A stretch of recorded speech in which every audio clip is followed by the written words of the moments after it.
जय जय राधे श्याम, जय जय राधे श्याम, जय जय राधे श्याम। गुरु कृपा ही केवलम, हरि बोल हरि बोल हरि बोल हरि बोल हरि बोल।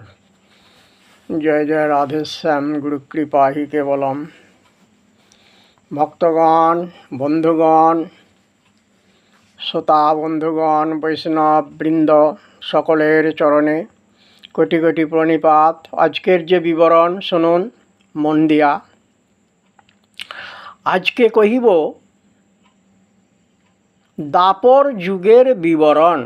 দাপর যুগের বিবরণটা কীরকম? ভাদ্র মাসের কৃষ্ণপক্ষের ত্রয়োদশী তিথিতে, ভাদ্র মাসে ত্রয়োদশী তিথিতে কৃষ্ণপক্ষে দাপর যুগের উৎপত্তি হয়েছিল।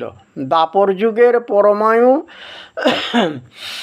8,64,000 বৎসর দাপর যুগের পরমায়ু।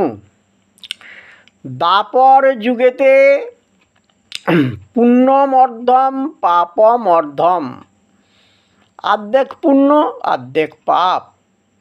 রাজা দুর্যোধন, শান্তনু, বিশ্বক্সেন, প্রসেন কংসা ইত্যাদি সমস্ত রাজগণ রাজত্ব করেছেন এই যুগেতে। আর এই যুগের মহিমাটা কেমন? না, এই যুগের মহিমা হচ্ছে যে সেবা পরিচর্যার দ্বারায় মানুষ মুক্তি পেয়েছে। যেমন এক এক যুগের এক এক রকমের মুক্তির পথটা নির্ণয় করা আছে শাস্ত্রেতে। সেই রকম দ্বারা এই দাপর যুগে মুক্তির পথটা হচ্ছে কীরকম ধারা?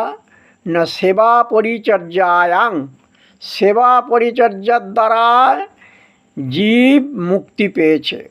তবে হ্যাঁ, এই যুগেও কিন্তু তারক ব্রহ্ম নামটা কিন্তু রয়েছে।